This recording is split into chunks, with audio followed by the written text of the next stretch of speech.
रवि एक freelance documentary maker था जिसे रहस्यमयी जगहों की खोज करने का शौक था। एक दिन उसे एक पुरानी डायरी मिलती है जिसमें एक गांव का जिक्र था, काला गांव। डायरी में लिखा था कि यह गांव 50 साल पहले एक रात में गायब हो गया था और जो भी इसे ढूंढने गया वह कभी लौट कर नहीं आया।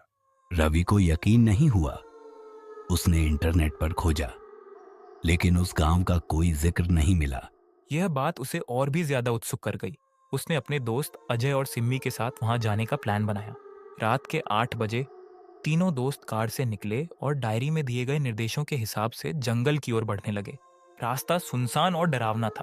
जैसे जैसे वे आगे बढ़े, हवा भारी होती गई और मोबाइल का नेटवर्क गायब हो गया। कुछ दूर जाने के बाद उन्हें एक टूटा हुआ साइन बोर्ड दिखा जिस पर धुंधले अक्षरों में लिखा था, काला गांव, आगे मत बढ़ो।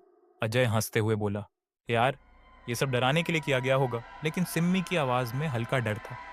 मुझे नहीं लगता कि हमें आगे जाना चाहिए। रवि ने कैमरा ऑन किया और रिकॉर्डिंग शुरू की। गांव में घुसते ही उन्हें महसूस हुआ कि वहां अजीब सी शांति, ना कोई जानवरों की आवाज, ना हवा की सरसराहट। घर पुराने और जले हुए लग रहे थे, जैसे किसी ने पूरे गांव। अभी दूर एक घर के अंदर रोशनी जलती दिखी। अगर यह गांव 50 साल से वीरान है तो वहां रोशनी कैसे? अजय फुसफुसाया। वे धीरे धीरे उस घर की ओर बढ़े।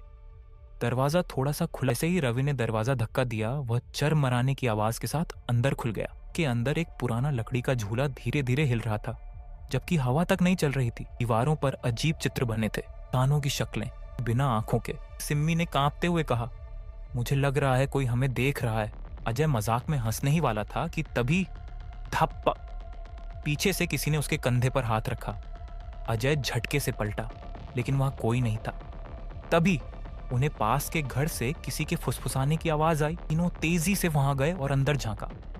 वहां कमरे के बीचों बीच एक महिला बैठी थी। उसके बाल उलझे हुए थे और आंखें पूरी सफेद। वह धीमे धीमे कुछ बड़बड़ा रही थी। तुम आ गए, अब कभी वापस नहीं जाओगे? अचानक घर का दरवाजा जोर से बंद हो गया।